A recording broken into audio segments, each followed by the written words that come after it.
நம்ம தமிழ்நாட்டில் மாவட்ட வாரியாக வந்து பார்த்தீங்கன்னா உங்களுக்கு கிராம ஊராட்சி செயலர் அதாவது பஞ்சாயத்து டிபார்ட்மெண்ட் செக்ரட்டரி வந்து பார்த்தீங்கன்னா உங்களுக்கு வேலையை வந்து அறிவிச்சிருக்காங்க. அதை பற்றி தான் நம்ம இப்போ பார்க்க போகிறோம்.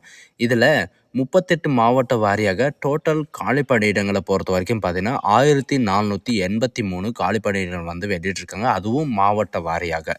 அண்ட் இந்த ஜாபுக்கான சேலரியை பொறுத்த வரைக்கும் பார்த்தீங்கன்னா 15,900 இருந்து 50,400 வரைக்கும் உங்களுக்கான ஸ்டார்டிங் சேலரி வந்து இருக்கும் அப்படின்றதை மென்ஷன் வந்து பண்ணியிருக்காங்க.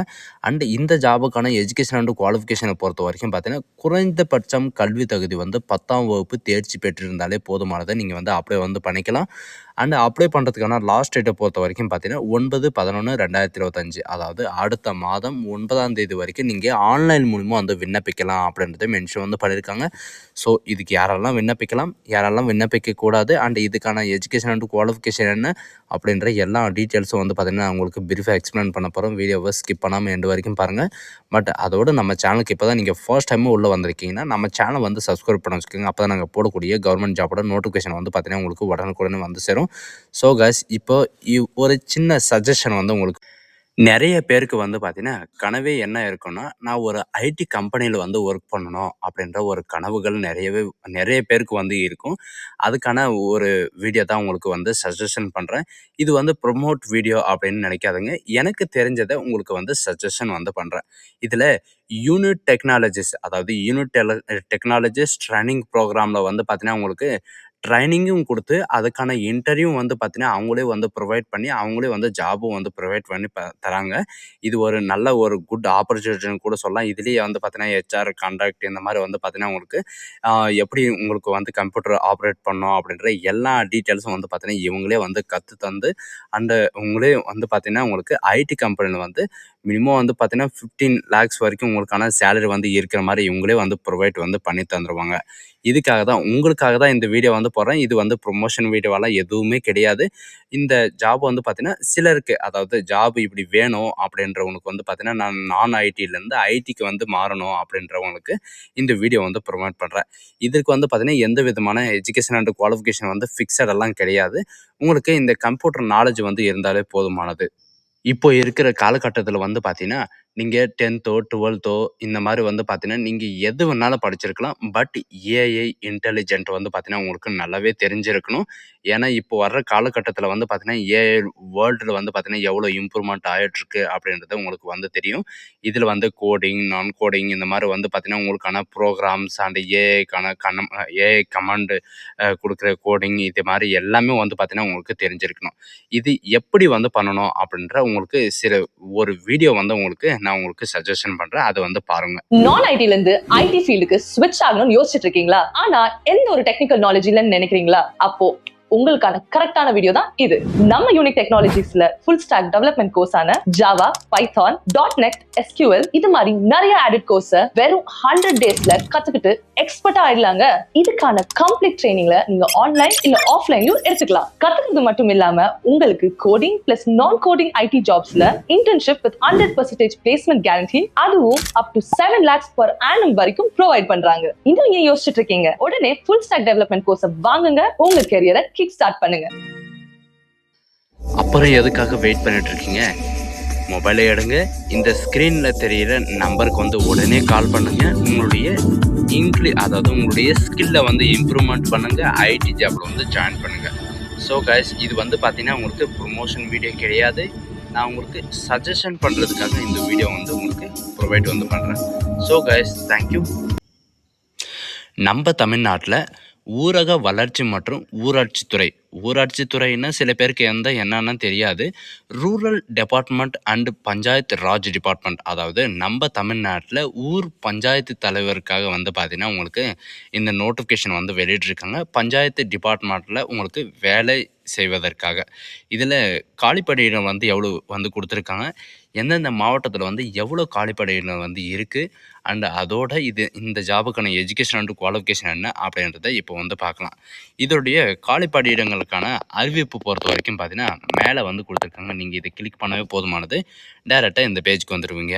ஊரக வளர்ச்சி மற்றும் ஊராட்சி துறையில் வந்து பார்த்தீங்கன்னா, மாவட்ட அளவில் காலியாக உள்ள விண்ணப்பங்களை விண்ணப்பிப்பதற்காக வந்து பார்த்தீங்கன்னா, இந்த விண்ணப்பங்களை வரவேற்கப்படுகின்றன அப்படின்றத குடுத்துருக்காங்க. கிராம ஊராட்சி செயலாளருக்காக வந்து பார்த்தீங்கன்னா, உங்களுக்கு பஞ்சாயத்து செக்ரட்டரிக்காக இந்த நோட்டிஃபிகேஷன் வந்து வெளியிட்டிருக்காங்க. இதுக்கான சேலரி சரிங்களா, பஞ்சாயத்து செக்ரட்டரிக்கான மந்த்லி சேலரி பொறுத்தவரைக்கும் பார்த்தீங்கன்னா, ரூ. 15,900 50,400 வரைக்கும் உங்களுக்கான ஸ்டார்ட்டிங் ஊதியம் வந்து இருக்கும் அப்படின்றதையும் மென்ஷன் வந்து பண்ணியிருக்காங்க. அண்டு இந்த ஜாபுக்கு அப்ளை பண்ணுறதுக்கான வயது வரம்பு பொறுத்த வரைக்கும் பார்த்தீங்கன்னா, 1/7/2025 அன்னைக்கு வரைக்கும் வந்து பார்த்தீங்கன்னா, குறைந்தபட்சம் வயது வந்து 18 வயது வந்து நிரம்பியிருக்க வேண்டும் அப்படின்றது மென்ஷன் வந்து பண்ணியிருக்காங்க. நீங்க பொது பிரிவில வந்து வரீங்கன்னா, 32 வயது வரைக்கும் நீங்க வந்து அப்ளை வந்து பண்ணிக்கலாம். எஸ்சி, எஸ்டி கேண்டிடேட்ல வரீங்கன்னா, 34 வயது வரைக்கும் நீங்க வந்து அப்ளை வந்து பண்ணிக்கலாம். அண்ட் முஸ்லீம் இவங்களுக்கெல்லாம் வந்து பார்த்தீங்கன்னா, 34 வயது வரைக்கும் அப்ளை வந்து பண்ணிக்கலாம். ஆதி திராவிடர், அருந்தியர் இவங்களுக்கெல்லாம் வந்து பார்த்தீங்கன்னா, 37 இயர் வரைக்கும் நீங்க வந்து அப்ளை வந்து பண்ணிக்கலாம். 18 வயதிலிருந்து. அண்ட் மாற்றுத்திறனாளிகளாக இருந்தா 10 ஆண்டுகள் வரை வந்து பார்த்தீங்கன்னா, உங்களுக்கான ரிலாக்சேஷன் வந்து குடுத்துருக்காங்க. நீங்க முன்னாள் ராணுவ வீரத்தை சேர்ந்தவரா இருந்தா, 18 வயதிலிருந்து 50 வயது வரைக்கும் நீங்க வந்து அப்ளை வந்து பண்ணிக்கலாம். அண்ட் முன்னாள் ராணுவ வீரத்தில் வந்து பார்த்தீங்கன்னா, உங்களுக்கு பின்பற்றப்பட்ட வகுப்பில் அதாவது SC, ST, OBC, PWD candidate இந்த மாதிரி இந்த கேட்டகரியில வந்து வரீங்க அப்படின்னா, 55 வயது வரைக்கும் நீங்க வந்து அப்ளை வந்து பண்ணிக்கலாம் அப்படின்றது மென்ஷன் வந்து பண்ணியிருக்காங்க. இதில ஏஜ் லிமிட் வந்து பார்த்தாச்சு. அண்ட் இதில மொத்த காலி பணியிடம் வந்து எவ்வளோ இருக்கு அப்படின்னு வந்து பார்த்தீங்கன்னா, நம்ம தமிழ்நாட்டுக்கு மட்டுமே 1483 காலி பணியிடம் வந்து குடுத்துருக்காங்க. அதுவும் வந்து பார்த்தீங்கன்னா, மாவட்ட வாரியாக எவ்வளோ காலி பணியிடம் இருக்கு அப்படின்றத பார்க்கலாம். மாவட்டங்களில் உள்ளவாறு சரிங்களா, மாவட்டங்களில் உள்ளவாறு எவ்வளோ காலி பணியிடம் இருக்கோ, ஒவ்வொரு மாவட்டத்துக்கும் வந்து பார்த்தீங்கன்னா, இவ்வளோ வந்து காலி பணியிடம் வந்து தனித்தனியா வந்து அனௌன்ஸ்மெண்ட் வந்து பண்ணியிருக்காங்க. அத வந்து பார்த்துக்கலாம். அண்ட் கல்வி தகுதிய பொறுத்த வரைக்கும் பார்த்தீங்கன்னா, குறைஞ்சபட்சம் சரிங்களா, 10ஆம் வகுப்பு தேர்ச்சி பெற்றிருக்க வேண்டும் அப்படின்றத மென்ஷன் வந்து பண்ணியிருக்காங்க. அதிகபட்சம்னு கூட சொல்லலாம் சரிங்களா. அதிகபட்சம் வந்து பார்த்தீங்கன்னா, 10ஆம் வகுப்பு தேர்ச்சி பெற்றிருக்க வேண்டும். அதுக்கு மேல வந்து பார்த்தீங்கன்னா, diploma, degree and graduate under graduate இந்த மாரி நீங்க எது வேணாலும் வந்து படிச்சிருக்கலாம். அப்ளை வந்து பண்ணிக்கலாம். அண்ட் விண்ணப்பதாரர் குறைஞ்சபட்சம் வந்து பார்த்தீங்கன்னா, 8ஆம் வகுப்பு வரை தமிழ் கல்வி சரிங்களா, தமிழ் வழி கல்வி வந்து பார்த்தீங்கன்னா, நீங்க படித்திருக்க வேண்டும். அதாவது இவங்க சொல்றது என்னன்னா, ம் குறைஞ்சது வந்து பார்த்தீங்கன்னா, குறைஞ்சபட்சம் 8ஆம் வகுப்பு வரைக்கும் ஆவது நீங்க ஏதாவது ஒரு சப்ஜெக்ட் வந்து தமிழ் மொழி சப்ஜெக்ட் வந்து இருக்கணும் அப்படின்றதை இவங்க வந்து வலியுறுத்தியிருக்காங்க சரிங்களா. 8ஆம் வகுப்பு வரை பார்த்தீங்கன்னா, உங்களுக்கான தமிழுக்கான சப்ஜெக்ட் ஒரு சப்ஜெக்ட்டா எடுத்து நீங்க படிச்சிருந்தீங்கன்னா, நீங்க வந்து அப்ளை பண்ணுறதுக்கு எலிஜிபிள் தான். அண்ட் அப்ளை பண்ணுறதுக்கான அப்ளிகேஷன் ஃபீஸ் என்ன அப்படின்னு வந்து பார்த்தீங்கன்னா, நீங்க வந்து பொது பிரிவில அண்ட் பின்பற்ற பிரிவில இவங்களுக்கெல்லாம் வரீங்க அப்படின்னா, அதாவது அன்ரிசர்வ்டு கேட்டகரி அப்படின்னு சொல்லுவாங்க. அவங்களுக்கெல்லாம் வந்து பார்த்தீங்கன்னா, ₹100 வந்து உங்களுக்கான ஃபீஸஸ் வந்து இருக்கும். மத்த எஸ்சி, எஸ்டி அண்ட் பழங்குடியினர் அண்ட் முஸ்லீம் கேட்டகரி இவங்களுக்கெல்லாம் வந்து பார்த்தீங்கன்னா, ₹50 உங்களுக்கான அப்ளிகேஷன் ஃபீஸ் வந்து இருக்கும் அப்படின்றதையும் மென்ஷன் வந்து பண்ணியிருக்காங்க. அண்ட் இந்த ஜாபுக்கு அப்ளை பண்ணுறதுக்கான லாஸ்ட் டேட் சரிங்களா, அடுத்த மாதம் 9ஆம் தேதி வரை உங்களுக்கான டைம் வந்து குடுத்துருக்காங்க. அன்னைக்கு வரைக்கும் நீங்க ஆன்லைன் மூலியமா தான் நீங்க வந்து விண்ணப்பிக்கிற மாரி இருக்கும். ஆஃப்லைன் மூலியமாலாம் கிடையாது. நீங்க வந்து ஆன்லைன் மூலியமா தான் நீங்க வந்து விண்ணப்பிக்கிற மாரி இருக்கும் அப்படின்றதையும் மென்ஷன் வந்து பண்ணியிருக்காங்க. நீங்க விண்ணப்பதாரர்கள் வந்து பார்த்தீங்கன்னா, கல்வி தகுதி, ஜாதி சான்றிதழ், முன்னுரிமை சான்றிதழ் ஆகியவற்றை வந்து பார்த்தீங்கன்னா, ஆதாரம் கண்டிப்பாக பதிவியேற்றம் செய்ய வேண்டும் அப்படின்றத மென்ஷன் வந்து பண்ணியிருக்காங்க. இவங்க கேட்டிருக்கிற அனைத்து சான்றிதழும் வந்து பார்த்தீங்கன்னா, ஆன்லைன்ல கண்டிப்பா வந்து பதவியேற்ற வேண்டும் அப்படின்றது மென்ஷன் வந்து பண்ணியிருக்காங்க. இதில எலிஜிபிலிட்டி வந்து பார்த்தீங்கன்னா, நீங்க எஜுகேஷன் அண்ட் குவாலிஃபிகேஷன், வயது அண்டு இந்த கேஸ்ட், இந்த ஏஜ் லிமிட் சரிங்களா? இந்த 3 வந்து பார்த்தீங்கன்னா, உங்களுக்கு இருந்துச்சுன்னா நீங்க வந்து அப்ளை பண்ணுறதுக்கு எலிஜிபிள் தான். நீங்க அப்ளை பண்ணுறதுக்கான விண்ணப்ப படிவம் வந்து ஆன்லைன்ல அப்ளை பண்ணுறதுக்கு www.tnrd.tn.government.in அப்படின்னு நீங்க சர்ச் பண்ணவே போதும். டைரக்ட்டா இந்த மாரி பேஜுக்கு வந்துருவீங்க. இதில எப்படி நீங்க வந்து அப்ளை பண்ணணும் அப்படின்றத இப்போ வந்து பார்க்கலாம். இதில மாவட்ட அளவில் கிராம ஊராட்சி செயலாளர் காலிப்பணியிடங்களை அதாவது விண்ணப்பங்கள் வரவேற்கப்படுகின்றன அப்படின்றத குடுத்துருக்காங்க இல்லைங்களா? அத நீங்க இப்படி கிளிக் பண்ணவே போதும். உங்களுக்கு இந்த மாரி பேஜ் தான் வந்து ஓப்பன் ஆகும். இதில வந்து பார்த்தீங்கன்னா, அட்வர்டைஸ்மென்ட்டும் நீங்க வந்து அப்லோட் வந்து டவுன்லோட் வந்து பண்ணிக்கலாம். அண்டு உங்களுக்கான ஒவ்வொரு மாவட்டத்துக்கும் உங்களுக்கு எவ்வளோ வேக்கன்சிஸ் வந்து இருக்குது அப்படின்றத நீங்கள் வந்து செக் பண்ணி வந்து பார்த்துக்கலாம். இதில் வியூ டிஸ்ட்ரிக் வைஸ் வேக்கன்சி அப்படின்றத இவங்க வந்து கொடுத்துருக்காங்க. அதாவது மாவட்ட வாரியாக காலி பணியிடங்களை பார்வையிட அப்படின்றத கொடுத்துருக்காங்க. உங்கள் மாவட்டத்தை நீங்கள் வந்து செக் பண்ணணும் அப்படின்னா இது மேலே நீங்கள் இப்படி கிளிக் பண்ணவே போதுமானது. இந்த மாதிரி தான் உங்களுக்கு பேஜ் வந்து ஓப்பன் ஆகும். இதில் ஒவ்வொரு மாவட்டத்துலையும் எவ்வளோ எவ்வளோ காலி பணியிட வந்து கொடுத்துருக்காங்க அப்படின்றத பார்க்கலாம்.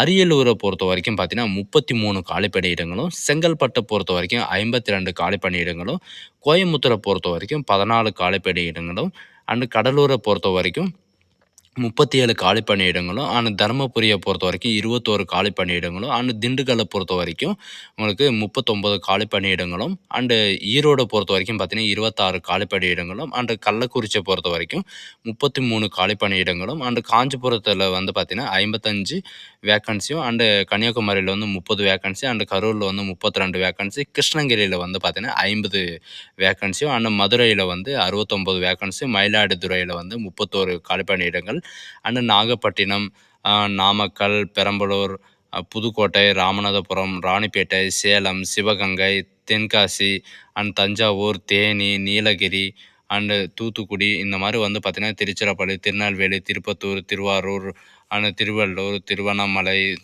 திருவாரூர், வேலூர், விழுப்புரம், விருதுநகர், இந்த மாதிரி வந்து பார்த்திங்கன்னா 37 மாவட்டத்துலேயும் வந்து பார்த்திங்கன்னா உங்களுக்கு இந்த காலி பணியிடங்களை வந்து அறிவிச்சிருக்காங்க. ஒவ்வொரு மாவட்டத்தில் வந்து பார்த்திங்கன்னா உங்கள் மாவட்டத்தில் எவ்வளோ வந்து காலி பணியிடங்களை வந்து கொடுத்துருக்காங்க அப்படின்றத நீங்கள் முன்கூட்டியே வந்து செக் பண்ணி வந்து பார்த்துக்கலாம்.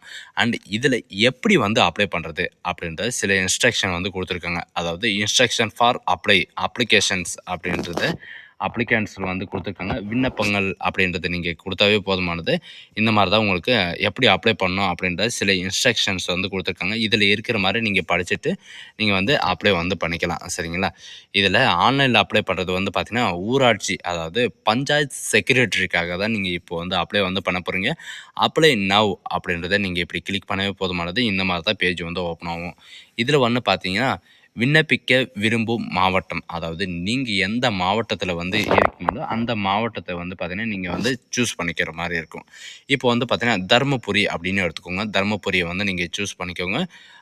அதுக்கப்புறம் வந்து பார்த்தீங்கன்னா வேக்கன்சி, சரிங்களா? இதில் வந்து பார்த்தீங்கன்னா நீங்கள் எந்த கேட்டகிரி, சரிங்களா? நீங்கள் எந்த கேட்டகிரி, ஓபிசியா, எஸ்சியா, எஸ்டியா, அண்டு எம்பிசியா, இந்த மாதிரி ஜென்ரலில் வரீங்களா, அண்டு முஸ்லீமில் வரீங்களா, எதில் வரீங்களோ நீங்கள் அதை வந்து கொடுத்துக்கலாம். இப்போது எம்பிசி வரீங்கன்னா நீங்கள் கொடுத்துக்கலாம். நீங்கள் பாலினத்தை வந்து கேட்டிருக்காங்க. அதாவது ஜெண்டரை வந்து கேட்டிருக்காங்க. மெயிலா, ஃபீமேலா, டிரான்ஸ்ஜெண்டரா அப்படின்னு கேட்டிருக்காங்க. மெயிலுன்னா மெயிலுன்னு கொடுங்க, ஃபீமேலுன்னா ஃபீமேலுன்னு கொடுத்துக்கோங்க. இதில் மெயில் அண்ட் ஃபீமேல் 2 பேருமே நீங்கள் வந்து அப்ளை வந்து பண்ணிக்கலாம். அதாவது வேக்கன்சி ரிசர்வேஷன் கேட்டகிரி, சரிங்களா? இதில் கேட்டகிரி வைஸ் வந்து பார்த்தீங்கன்னா வேக்கன்சி ரிசர்வேஷன் கேட்டகிரியில் வந்து எந்த கேட்டகிரியில் நீங்கள் வரீங்க. இதில் வந்து பார்த்தீங்கன்னா சிலர் வந்து ஃபஸ்ட் கிராஜுவேட் சர்டிஃபிகேட் வச்சுருப்பீங்க, முதல் வழி கல்வி சான்றிதழ் வச்சுருப்பீங்க, அண்டு எக்ஸ் சர்வீஸ்மேன் சர்டிஃபிகேட் வச்சுருப்பீங்க, அண்டு ஓபிசி சர்டிஃபிகேட் வச்சுருப்பீங்க. அதுக்கு தகுந்தாற் போல் வந்து பார்த்தீங்கன்னா நீங்கள் வந்து கொடுக்கலாம். அதுக்கான சான்றிதழ் வந்து உங்கள்கிட்ட இருக்கணும். விண்ணப்பதாரரின் பெயர், சரிங்களா? உங்களுடைய 10th மார்க் ஷீட்டில் வந்து எப்படி பெயர் இருக்குதோ அதே மாதிரி தான் நீங்கள் வந்து கொடுக்குற மாதிரி இருக்கும். உங்களுடைய தந்தையின் பெயர் உங்களுடைய ஆதார் கார்டில் எப்படி இருக்கோ அந்த மாதிரி தான் தந்தையின் பெயர் வந்து இருக்க வேண்டும். அண்ட் எஸ்எஸ்எல்சி மினிமம் வந்து பார்த்தீங்கன்னா இவங்க வந்து பார்த்தீங்கன்னா எஸ்எஸ்எல்சி நீங்கள் பாஸ் ஆயிருந்தாவே போதுமானது. குறைஞ்சபட்சம் வந்து பார்த்தீங்கன்னா 8ஆம் வகுப்பு வந்து நீங்கள் தமிழ் வழி கல்வி சான்றிதழ் வந்து படிச்சிருக்க வேண்டும், சரிங்களா? இவங்க வந்து பார்த்தீங்கன்னா கொரோனா காலத்தில் நீங்கள் வந்து 10ஆம் வகுப்பு தேர்வில் வந்து தேர்ச்சி பெற்றவரா அப்படின்றதை கேட்டிருக்காங்க. அதாவது கொரோனா பீரியடில் வந்து நீங்கள் எக்ஸாமினேஷன் வந்து ஆல் பாஸ் அப்படின்னு கொடுத்துருப்பாங்க இல்லைங்களா? அதில்னா எஸ்ன்னா எஸ்ன்னு கொடுத்துக்கோங்க, அப்படின்னா நோன்னா நோன்னு கொடுத்துக்கோங்க. ஏன்னா நோன்னு கொடுத்தா அதுக்கான இது வந்து பார்த்தீங்கன்னா நீங்கள் வந்து எந்த போர்டில் படிச்சீங்களோ அந்த போர்டை நீங்கள் வந்து கொடுத்துட்டு நீங்கள் ஸ்டேட் போர்டுனா ஸ்டேட் போர்டுன்னு கொடுங்க.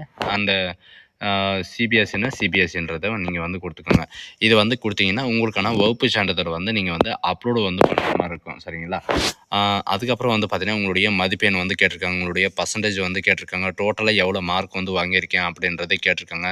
10ஆம் வகுப்போட மதிப்பெண் சான்றிதழ் வந்து அப்லோடு பண்ணுற மாதிரி இருக்கும். ஒன்லி 20 கேபி டு மேக்ஸிமம் 100 கேபிக்குள்ளே வந்து பார்த்தீங்கன்னா நீங்கள் வந்து அப்லோட் வந்து பண்ணுற மாதிரி இருக்கும். அதுக்கப்புறம் வந்து பார்த்தீங்கன்னா உங்களுடைய எஸ்எஸ்எல்சி மதிப்பெண் அட்டை வந்து சான்றிதழ் வந்து பார்த்தீங்கன்னா நீங்கள் வந்து மார்க் ஷீட்டோட நம்பரை வந்து நீங்கள் என்ட்ரு பண்ணுற மாதிரி இருக்கும். அதுக்கப்புறம் வந்து பார்த்தீங்கன்னா வகுப்பு, சரிங்களா? நீங்கள் எந்த வகுப்பு அப்படின்றது கேட்டிருக்காங்க. நீங்கள் வந்து உங்களுடைய கேட்டகரி வந்து முன்ன வந்து எம்பிசின்றது கொடுத்தீங்க. அதே தான் நீங்கள் வந்து சூஸ் பண்ணுற மாதிரி இருக்கும். உங்களுடைய ரிலிஜன் மதம் வந்து பார்த்தீங்கன்னா இந்து, முஸ்லீம், கிறிஸ்டின், அதர்ஸ் இருந்தாலும் நீங்கள் வந்து அதர்ஸை வந்து கொடுத்துக்கலாம். சரிங்களா? இந்து அப்படின்னு கொடுத்தீங்கன்னா அதுக்கப்புறம் வந்து பார்த்தீங்கன்னா உங்களுடைய கேஸ்ட்டை வந்து கேட்டிருக்காங்க. இந்துல என்ன கேஸ்ட்டை வந்து கேட்டிருக்காங்க. அதை வந்து கொடுத்துக்கோங்க. நீங்கள் வந்து எக்ஸ் சர்வீஸ் மேலே இருக்கீங்களா அப்படின்றத கேட்டிருக்காங்க.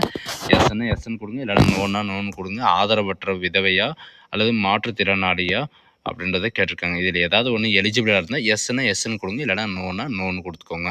அதுக்கப்புறம் வந்து பார்த்தீங்கன்னா குடும்ப அட்டை எண் உங்களுடைய ரேஷன் கார்டோட நம்பரை வந்து கேட்டிருக்காங்க. அது மேலே வந்து பார்த்தீங்கன்னா ஒரு 7 நம்பர் இருக்கும். அதோட நம்பரை வந்து நீங்கள் டைப் பண்ணுற மாதிரி இருக்கும். உங்களுடைய டேட் ஆஃப் பர்த் சரிங்களா? இவங்க கீழே வந்து கொடுத்துருக்காங்க பாருங்கள். அதே மாதிரி தான் நீங்கள் வந்து என்ட்ரி பண்ண மாதிரி இருக்கும். உங்களுடைய நேட்டிவ் டிஸ்ட்ரிக் சரிங்களா? உங்களுடைய சொந்த டிஸ்ட்ரிக் சரிங்களா? இப்போ வந்து பார்த்தீங்கன்னா இதுக்கு முன்னாடி வந்து நீங்கள் தருமபுரின்னு கொடுத்தீங்க. நீங்கள் தருமபுரி மாவட்டத்தில் வந்து இருக்கீங்க அப்படின்னா நீங்கள் தருமபுரி மாவட்டத்தில் நீங்கள் வந்து கொடுத்துக்கலாம். அண்ட் உங்களுடைய கைபேசி எண் வந்து கேட்டிருக்காங்க. உங்களுடைய மொபைல் நம்பரை வந்து நீங்கள் கண்டிப்பாக வந்து கொடுக்குற மாதிரி இருக்கும். உங்களுடைய மின்னஞ்சல். அதுக்கப்புறம் வந்து பார்த்தீங்கன்னா உங்களுக்கு 3ஆம் வகுப்பு முதல் 8ஆம் வகுப்பு வரை, அதாவது 3ஆம் வகுப்பு முதல் 8ஆம் வகுப்பு வரை வந்து பார்த்தீங்கன்னா தமிழ் வழி கல்வி சான்றிதழாக பெற்றிருந்தால் நீங்கள் வந்து உங்களுடைய சர்டிஃபிகேட் வந்து பார்த்தீங்கன்னா தமிழ் வழி கல்வி சான்றிதழ் அப்படின்றத நீங்கள் வந்து கொடுக்குற மாதிரி இருக்கும். உங்களுடைய முகவரி, அதாவது கரஸ்பாண்டிங் அட்ரஸ் வந்து நீங்கள் கொடுக்குற மாதிரி இருக்கும். எல்லாமே கொடுத்துட்டு உங்களுடைய கம்யூனிட்டி சர்டிஃபிகேட், உங்களுடைய ஃபோட்டோகிராஃபி அண்ட் உங்களுடைய சிக்னேச்சர் வந்து அப்லோடு வந்து பண்ணுற மாதிரி இருக்கும். அதுவும் வந்து பார்த்தீங்கன்னா 20 கேபிலேருந்து 100 கேபிக்குள்ளே நீங்கள் வந்து அப்லோட் வந்து பண்ணிக்கலாம். அப்படியும் டவுட் இருக்குது அப்படின்னா உங்களுக்கான அட்வர்டைஸ்மெண்ட் வந்து பார்த்தீங்கன்னா இங்கேயும் வந்து கொடுத்துருக்காங்க. அதில் வந்து நீங்கள் கிளாரிஃபை வந்து பண்ணிவிட்டு நீங்கள் வந்து இது பண்ணிக்கலாம். அண்ட் அதுக்கப்புறம் வந்து பார்த்தீங்கன்னா இவங்க சில ஸ்டாம்ப் கண்டிஷன்ஸ் எல்லாமே வந்து கொடுத்துருக்காங்க. இது எல்லாமே நீங்கள் கிளிக் பண்ணிட்டு அதுக்கப்புறம் படித்து பார்த்துட்டு நீங்கள் வந்து கிளிக் பண்ணவே போதுமானது சரிங்களா? படித்து பார்த்துட்டு நீங்கள் வந்து டிக்ளரேஷன் வந்து கிளிக் பண்ணிட்டு அதுக்கப்புறம் சில கேப்ச்சா வந்து கொடுத்துருக்காங்க. அதுக்கப்புறம் நெக்ஸ்ட் அண்ட் ஓடிபி அப்படின்றத கேட்டிருக்காங்க சரிங்களா? நெக்ஸ்ட்டுன்னு கொடுத்தீங்கன்னா உங்களுக்கான இந்த மொபைல் நம்பர் கொடுத்தீங்க இல்லையா? அந்த மொபைல் நம்பரில் வந்து பார்த்தீங்கன்னா ஓடிபி வரும். ஓடிபி வந்ததுக்கப்புறம் வந்து பார்த்தீங்கன்னா உங்களுக்கான அப்ளிகேஷன் வந்து சப்மிட் ஆகும் சரிங்களா? இப்படி தான் நீங்கள் வந்து அப்ளை பண்ணுறதுக்கான விதிமுறைகள். இப்படி தான் நீங்கள் வந்து அப்ளை வந்து பண்ணணும். அதனால் நீங்கள் வந்து உங்கள் சொந்த டிஸ்ட்ரிக்டில் நீங்கள் முடிஞ்ச அளவுக்கு உங்கள் சொந்த டிஸ்ட்ரிக்டில் வந்து அப்ளை வந்து பண்ண பாருங்கள். மற்ற டிஸ்ட்ரிக்டில் வந்து அப்ளை பண்ணிங்கன்னா உங்களுடைய நேட்டிவ் டிஸ்ட்ரிக் வந்து உங்களுடைய கம்யூனிட்டி சர்டிஃபிகேட் உங்களுடைய வெரிஃபிகேஷனில் எடுக்கிற போது வந்து பார்த்தீங்கன்னா உங்களுடைய அப்ளிகேஷன் வந்து ரிஜெக்ட் ஆகிரும். ஸோ கைஸ், பஞ்சாயத்து டிபார்ட்மெண்ட்டில் வந்து நீங்கள் வேலை செய்யணும், பஞ்சாயத்து செக்ரட்டரியில் வந்து வேலை செய்யணும் அப்படின்ற விருப்பம் இருக்கிறவங்க வந்து பார்த்தீங்கன்னா நீங்கள் இந்த ஜாபுக்கு வந்து அப்ளை வந்து பண்ணிக்கலாம். ஸோ கைஸ், இந்த வீடியோ வந்து உங்களுக்கு பிடிச்சிருந்தா உங்கள் ஃப்ரெண்ட்ஸ் அண்ட் ஃபேமிலிக்கு கண்டிப்பாக ஷேர் பண்ணுங்கள். So guys